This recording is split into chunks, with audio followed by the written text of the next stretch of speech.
How could a young girl grow up and want to be a mother in a society that's so corrupted by the degenerates in Hollywood? The sewer pipe. The sewer pipe that runs out of the sickest minds of our generation is astounding to me. How people don't stand up. You want me to get started on it again? You want me to get started on that degenerate sicko Larry David? You want me to get started? I tuned in again. I watched it again. They made a mockery of a 9-year-old's private parts. The whole show was a joke about her private parts. In my day, the man would be arrested. He is a sexual deviant. The whole crowd around Curb Your Enthusiasm should be arrested for child sexual abuse. Everybody at HBO should be handcuffed and arrested for child sexual abuse. The whole thing was about a 9-year-old's private part. You think that's appropriate humor for a bald, old, disgusting, degenerate piece of human trash to make that into a joke? That's a funny thing? That's humor? I mean, I can laugh at a dirty joke like everybody else. But when you are so desperate for attention that you start to make derogatory comments about Jesus 2 weeks ago and you show urine on your picture of Jesus, then 2 weeks later you top yourself. By now, you're taking a 9-year-old girl and you have the mother character saying she has a rash on her blank. And the whole show is about the rash on a 9-year-old's blank in dirty words now. That's what's put on television by HBO? We have thousands of people in the police department looking for sexual predators. We have police departments who are searching the internet at all times trying to catch people who abuse young girls and young boys. You are telling me that what HBO did with this sack of human trash, Larry David, ridiculing a 9-year-old and using her sexual part is not sexual abuse? You're telling me this belongs in a society? A society can survive with these kind of sick minds from Brooklyn? And they all laugh. Seinfeld is the big gee, Seinfeld. If he smiles on the show, you're supposed to smile. If he opens his big ugly mouth and the teeth are showing, you're supposed to think he approved it, and therefore it's funny. You're supposed to laugh because they made a joke about a woman's private part and a 9-year-old girl's privates. The whole show. I want this guy arrested. I'd like to see him arrested. This is not freedom of speech. This is not entertainment. This is now child abuse. How do they get away with it? How do they get away with it? How do these sick people from Brooklyn get away with this? How do they do this and get away with it? How do they support each other and say it's funny? They're all sick in the head. And by the way, these are the people who are foaming at the mouth Obama supporters. Do you understand it? Do you understand the connection between the sewer pipe of Hollywood and the kind of radical left-wing leadership that we have in the presidency? Do you understand why they would want radical leftists in the media and in the White House? Because they feel they would have more license to abuse your children and your mind and your Christianity and your religion, even more so with this kind of government. They feel liberated now that George Bush, crackpot religious conservative, in their minds is out of office. They're liberated now. They can even make mockery of 9-year-old girls and nothing happens to them. If I were a detective in Hollywood, California, and I was in the, if they call it a vice department anymore, if I were a detective in any district, by the way, in America where HBO is seen, and I was in the division of child abuse or child sexual abuse or the exploitation of minors, I would seek an immediate arrest of Larry David, the producer, and anyone else associated with that program, and have them arrested and try them. That's what I would do.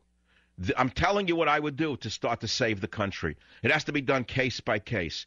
You have to go after these street vermin, these rats, these sewer rats who pass themselves off as artistes.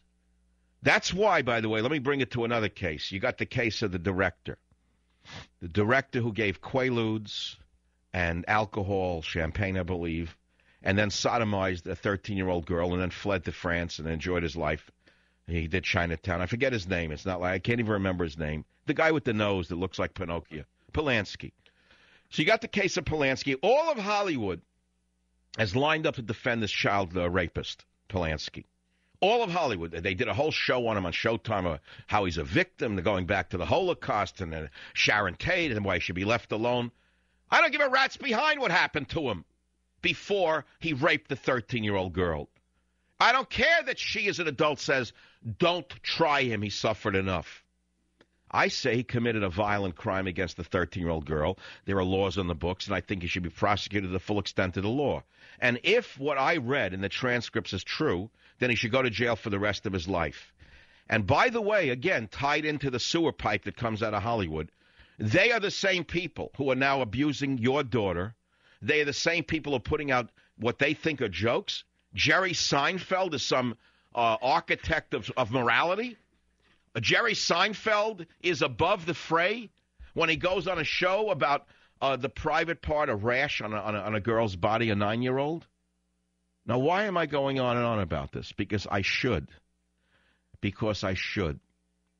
You see, talk radio is not really a bully pulpit. It never was. We're small voices in a very big world. When I began in talk radio, there was no internet to speak of. Do you know that? 1994, I used to have to go buy magazines and newspapers to do my show. They had a thing called Wires. You went on the internet. There's the Wires, the AP Wires. It was a very difficult business. You had to read much more than you do today. Consequently, now it's actually, in some ways, a thinner business. People who were on talk radio in the early 90s had to actually read magazines and books in order to do a radio show that had any meaning. Now everyone just reads the same internet sites, and the one he writes it, he writes it, he writes it, he writes it, he writes that. So the same topics appear on every internet site over and over again. Same topics. Very few people, have the time to go outside this to read a book or to look into anything any deeper.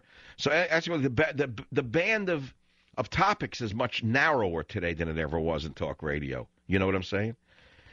But here we are, and we look at what's going on in the media. And you say to yourself, well, okay, bully pulpit. No, this is not a bully pulpit.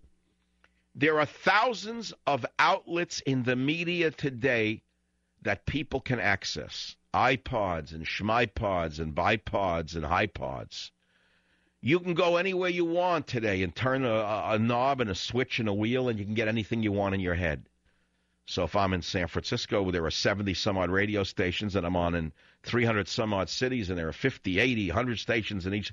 But people can tune in anywhere they want and get diversity of opinion.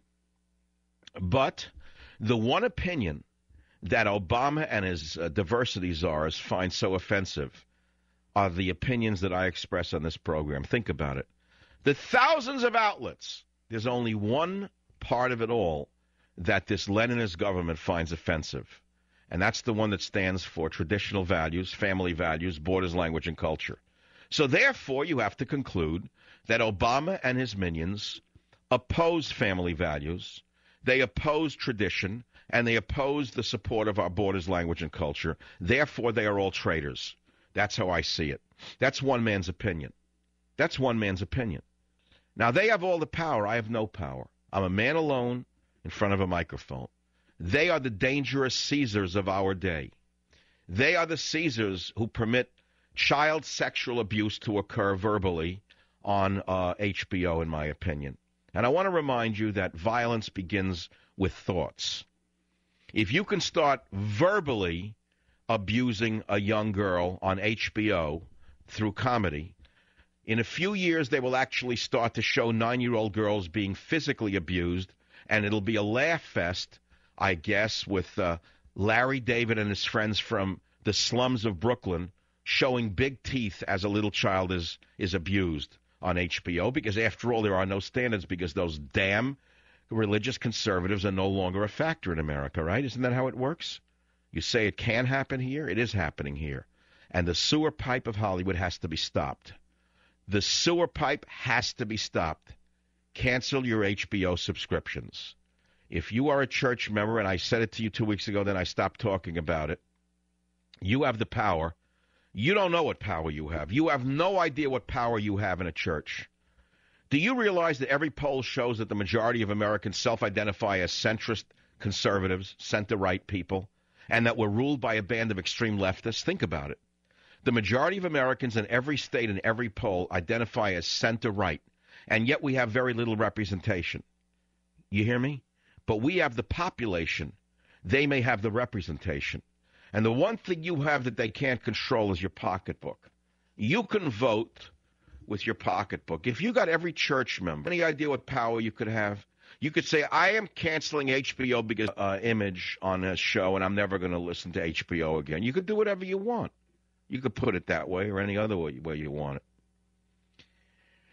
Look, I don't live for this. This is not what I got up in the morning to do today. I got up in the morning like every other morning. Today I happen to have a bad hangover because I drank too much scotch, as I told you. But I am the kind of man who never misses a bell. I rarely miss a bell. Let's put it to you that way. I rarely miss the bell, and I come out for every fight. And I'll fight the full 15 rounds. Every day. And I'll give it my all, and I'll stop dancing. You know, it's a short dance in the sun. And I'm going to dance in the sun as long as God gives me the ability to do so.